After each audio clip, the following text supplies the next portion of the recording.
Question number 6वां है, यदि कोण ए और कोण बी न्यून कोण है, यानी एक समकोण त्रिभुज है, उसमें कोण ए और बी कैसे हैं, न्यून कोण है। न्यून कोण का मतलब सभी जानते हैं, अरे 90 डिग्री से कम है।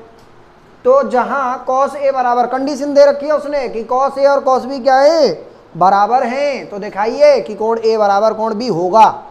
तो देखो भैया किस तरह से हल हम करेंगे। तो सबसे पहले कॉस ए बराबर कॉस बी, उसने यही तो कह रखा है। हम एक समकोण त्रिभुज बनाएंगे लालाओ, ऐसे बना लियो, समकोण त्रिभुज बना लियो, समझे या नहीं। अब हमें ए बी और सी ये क्या लेना है, समकोण। अभी सी समकोण क्यों लेना है, तो सबको बताए कि ए और बी न्यून कोण है। तो सी, अब कोई विद्यार्थी अगर बी यहाँ रखेगा और चित्र ऐसा बनाएगा तो उसका गलत होगा या नहीं। तब उसने कह रखा है कि ए और बी कैसे हैं, न्यून है, तो ए और बी ये समकोण ना बनाइयो। अगर समकोण बना दोगे तो डायग्राम गलत हो जाएगा, कोई कुछ नहीं हो पाएगा, ठीक है। तो अब मुझे एक बात बताओ कि ए बी बराबर कर्ण, ठीक है, ए सी बराबर, अब हमारा जो ए है, ठीक है, अब ये और ये वाला ही तो हमारा लंब और आधार होंगे। अगर मैं कॉस ए अनुसार, कॉस ए अनुसार, ठीक है, कॉस ए के अनुसार, कॉस ए के अनुसार, तो ये हमारा क्या हो गया, न्यून कोण, और साथ में ये क्या हो गया, लंब होगा। तो लाला हमारा जो BC है वो क्या हो गया, लंब, क्या हो गया, लंब हो गया, और AC बराबर आधार हो गया। ये तो किसके अनुसार हो गया, कॉस ए के अनुसार हो गया, ठीक है। अब इसी तरह से कॉस बी के अनुसार, तो कॉस बी के अनुसार फिर से हमें क्या करना है, इसी तरह से निकालना है, अर्थात बी ए हो गया न्यून और इसका समकोण लंब क्या हो गया।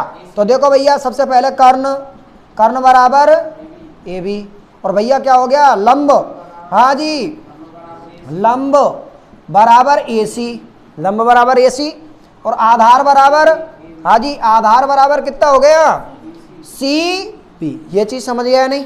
अब देखो इसके अनुसार, यानी हम ये कह सकते हैं कि कॉस ए के अनुसार तो हमारे आधार, और जो आधार है ये क्या हो गया, ए सी तो था, ए और सी यही तो था। अब देखो कॉस ए के अनुसार है, ये कॉस बी के अनुसार है।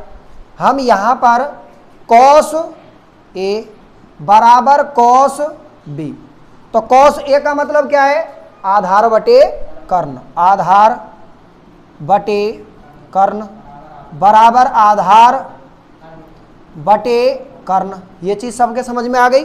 आधार हमारा इसमें क्या है, आधार AC, AC बटे कर्ण कितना है, AB बराबर आधार, आधार इसमें क्या है, आधार है देखो CB बटे कर्ण क्या है, AB। तो देखो भैया कर्ण हमारा AB है, कर्ण हमारा AB है, सबको दिख रहा है, AB से AB क्या हो गया, कट गया, अर्थात बराबर है। तो हम ये कह सकते हैं कि AC बराबर CB। इधर देखो AC बराबर CB, अर्थात AC बराबर CB, ये वाली रेखा और ये वाली रेखा बराबर हो गई या नहीं, समझे या नहीं।